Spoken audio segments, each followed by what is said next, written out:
ಮೊದಲನೆಯ ಪೂರ್ವಕಾಲದ ಇತಿಹಾಸದ ಗ್ರಂಥದಿಂದ ವಾಚನ. ಅಧ್ಯಾಯ 27.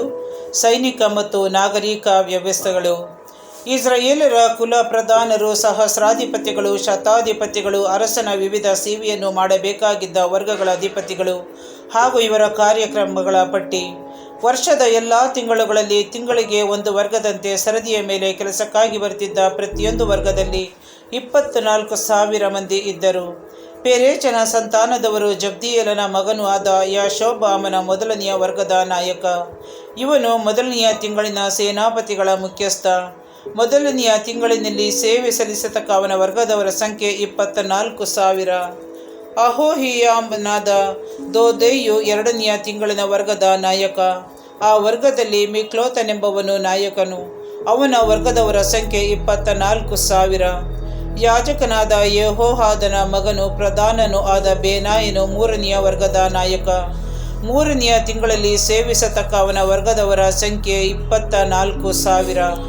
ಈ ಬೇನಾಯನು 30 ಮಂದಿಯಲ್ಲಿ ಪ್ರಸಿದ್ಧ ರಣವೀರನು, ಅವರ ಮುಖ್ಯಸ್ಥನೂ ಆಗಿದ್ದನು. ಅವನ ವರ್ಗದಲ್ಲಿ ಅವನ ಮಗನಾದ ಅಮ್ಮೀಜಾಬಾದನು ಇದ್ದನು. ಯೋಬಾವನ ತಮ್ಮನಾದ ಅಸಹೇಲನು, ಅವನು ಸತ್ತ ನಂತರ ಅವನ ಮಗ ಜೆಬದ್ಯನು ನಾಲ್ಕನೆಯ ವರ್ಗದ ನಾಯಕರು. ನಾಲ್ಕನೆಯ ತಿಂಗಳಿನಲ್ಲಿ ಸೇವಿಸತಕ್ಕ ಅವರ ವರ್ಗದವರ ಸಂಖ್ಯೆ 24,000. ಈ ಹರಾಹ್ಯನಾದ ಶಮೂತನು ಐದನೆಯ ವರ್ಗದ ನಾಯಕ. ಐದನೆಯ ತಿಂಗಳಿನಲ್ಲಿ ಸೇವಿಸತಕ್ಕ ಅವನ ವರ್ಗದವರ ಸಂಖ್ಯೆ 24,000. ತೇಕೋವಿನ ಇಕ್ಕೇಶನ ಮಗ ಈರ ಎಂಬುವನು ಆರನೆಯ ವರ್ಗದ ನಾಯಕ. ಆರನೆಯ ತಿಂಗಳಿನಲ್ಲಿ ಸೇವಿಸತಕ್ಕ ಅವನ ವರ್ಗದವರ ಸಂಖ್ಯೆ 24,000. ಎಫ್ರೈಮ್ ಕುಲದ ಫೆಲೋನ್ಯನಾದ ಹೆಲೇಚನು ಏಳನೆಯ ವರ್ಗದ ನಾಯಕ. ಏಳನೆಯ ತಿಂಗಳಿನಲ್ಲಿ ಸೇವಿಸತಕ್ಕ ಅವನ ವರ್ಗದವರ ಸಂಖ್ಯೆ 24,000. ಹುಷ ಊರಿನ ಜೆರಾಹೀನನಾದ ಸಿಬ್ಬಕ್ಕೆಯು ಎಂಟನೆಯ ವರ್ಗದ ನಾಯಕ. ಎಂಟನೆಯ ತಿಂಗಳಿನಲ್ಲಿ ಸೇವಿಸತಕ್ಕ ಅವನ ವರ್ಗದವರ ಸಂಖ್ಯೆ 24,000. ಬೆನ್ಯಾಮೀನ್ ಕುಲದ ಅನತೋತ್ ಊರಿನವರಾದ ಅಬ್ಬಿಯೆಜರನು ಒಂಬತ್ತನೆಯ ವರ್ಗದ ನಾಯಕ. ಒಂಬತ್ತನೆಯ ತಿಂಗಳಿನಲ್ಲಿ ಸೇವಿಸತಕ್ಕ ಅವನ ವರ್ಗದವರ ಸಂಖ್ಯೆ 24,000. ನೇಟೋಫ ಊರಿನ ಜೆರಹೀನನಾದ ಮಹರೆಯು ಹತ್ತನೆಯ ವರ್ಗದ ನಾಯಕ. ಹತ್ತನೆಯ ತಿಂಗಳಿನಲ್ಲಿ ಸೇವಿಸತಕ್ಕ ಅವನ ವರ್ಗದವರ ಸಂಖ್ಯೆ 24,000. ಎಫ್ರೈಮ್ ಕುಲದ ಪಿರಾತೋನ್ಯನಾದ ಬೇನಾಯನು 11ನೆಯ ವರ್ಗದ ನಾಯಕ. 11ನೆಯ ತಿಂಗಳಿನಲ್ಲಿ ಸೇವಿಸತಕ್ಕ ಅವನ ವರ್ಗದವರ ಸಂಖ್ಯೆ 24,000. ನೇಟೋಫ ಊರಿನವನು ಓತ್ನಿಯೇಲನ ಸಂತಾನದವನಾದ ಹೆಲ್ದೈಯು 12ನೆಯ ವರ್ಗದ ನಾಯಕ. 12ನೆಯ ತಿಂಗಳಿನಲ್ಲಿ ಸೇವಿಸತಕ್ಕ ಅವನ ವರ್ಗದವರ ಸಂಖ್ಯೆ 24,000. ಇಸ್ರೇಲ್ ಕುಲದ ಅಧ್ಯಕ್ಷರುಗಳು. ಕುಲ ಅಧ್ಯಕ್ಷ ರೂಬೇನ್ ಜಿಕ್ರಿಯ ಮಗ ಎಲಿಯೆಜೆರ್.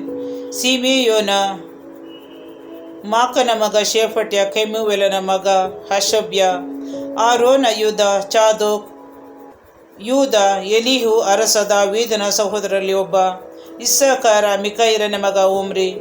ಜೆಬುಲೋನ ಓಬದ್ಯನ ಮಗ ಇಷ್ಮಾಯ. ನಫ್ತಾಲಿ ಅಜ್ರಿಯೇಲನ ಮಗ ಯೆರಿಮೋತ್. ಎಫ್ರಯಿಮ ಅಜಜ್ಯನ ಮಗ ಹೋಶೇಯ. ಪಶ್ಚಿಮ ಮನಸ್ಸೆ ಪೆದಾಯನ ಮಗ ಯೋವೇಲ್. ಪೂರ್ವ ಮನಸ್ಸೆ ಜಕರ್ಯನ ಮಗ ಇದ್ದೋ. ಬೆನ್ಯಮೀನ ಅಬ್ನೇರನ ಮಗ ಯಗಸಿಯೇಲ್. ದಾನ ಯೆರೋಹಾಮನ ಮಗ ಅಜರೇಲ್. ಇಸ್ರಾಯೇಲರನ್ನು ಆಕಾಶದ ನಕ್ಷತ್ರಗಳಂತೆ ಅಸಂಖ್ಯವಾಗಿ ಮಾಡುವೆನೆಂದು ಸರ್ವೇಶ್ವರ ಕೊಟ್ಟ ಮಾತನ್ನು ದಾವೀದನು ನಂಬಿ 20 ವರ್ಷಕ್ಕಿಂತ ಕಡಿಮೆಯಾದ ಮನಸ್ಸುಳ್ಳವರನ್ನು ಲೆಕ್ಕಿಸಲಿಲ್ಲ. ಚೆರುಯಳ ಮಗ ಯೋವಾಬನು ಅವರನ್ನು ಲೆಕ್ಕಿಸಲಾರಂಭಿಸಿದರು. ಇದರ ನಿಮಿತ್ತ ಇಸ್ರಾಯೇಲರ ಮೇಲೆ ದೇವರ ಕೋಪ ಉಂಟಾಗಿ ಅದನ್ನು ಪೂರ್ತಿಗೊಳಿಸಲಿಲ್ಲ. ಈ ಜನಗಣತಿ ದಾವೀದನ ರಾಜ್ಯದ ಇತಿಹಾಸದಲ್ಲಿ ಲಿಖಿತವಾಗಲಿಲ್ಲ. ಅರಸನ ಆಸ್ತಿಯ ಮೇಲ್ವಿಚಾರಕರು. ಅರಸ ದಾವೀದನ ಸೊತ್ತಿನ ಮೇಲ್ವಿಚಾರಕರಾಗಿ ನೇಮಗೊಂಡವರು ಯಾರೆಂದರೆ, ಅರಸನ ಭಂಡಾರಗಳ ಮೇಲೆ ಅದಿಯೇಲನ ಮಗ ಅಜ್ಮವೇಲ್. ಹೊಲದಲ್ಲೂ ಪಟ್ಟಣಗಳಲ್ಲೂ ಹಳ್ಳಿಗಳಲ್ಲೂ ಹಾಗೂ ಬ್ರಿಜುಗಳ ಮೇಲೆ ಯುದ್ಧವು ಗ್ರಾಣಗಳ ಮೇಲೆ ಉಜ್ಜಿಯನ ಮಗ ಯೋನಾತಾನ್. ಹೊಲಗಳನ್ನು ವ್ಯವಸಾಯ ಮಾಡುವ ಆಳುಗಳ ಮೇಲೆ ಕೇಲೂಬನ ಮಗನಾದ ಎಜ್ರಿ. ದ್ರಾಕ್ಷಿ ತೋಟಗಳ ಮೇಲೆ ರಾಮ ಊರಿನ ಶಿಮ್ಮಿ. ದ್ರಾಕ್ಷಿ ತೋಟಗಳಲ್ಲಿರುವ ದ್ರಾಕ್ಷಾರಸದ ಉಗ್ರಾಣಗಳ ಮೇಲೆ ಶಿಷ್ಮಿಯ ಮಗ ಜಬ್ದಿ. ಎಣ್ಣೆ ಮರದ ತೋಪುಗಳ ಮೇಲೆ ಹಾಗೂ ಇಳುಕಲಿನ ಪ್ರದೇಶದಲ್ಲಿರುವ ಹತ್ತಿ ಮರಗಳ ತೋಪುಗಳ ಮೇಲೆ ಗೆದೇರಿನವನಾದ ಬಾಳ್ಶಾನಾನ್. ಎಣ್ಣೆಯ ಉಗ್ರಾಣಗಳ ಮೇಲೆ ಯೋವಾಷ್. ಶಾರೋನಿನಲ್ಲಿ ಮೇಯುವ ದನಗಳ ಮೇಲೆ ಶಾರೋನ್ಯನಾದ ಶಿಟ್ರೈ.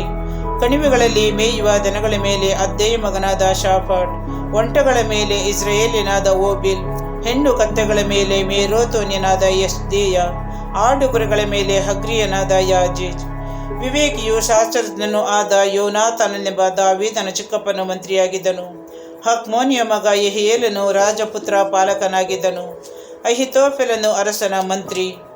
ಆಕೀರ್ಯನಾದ ಹುಷೈಯು ಅವನ ಮಿತ್ರ. ಬೇನಾಯನ ಮಗ ಯೆಹೋಯಾದ ಅವನು.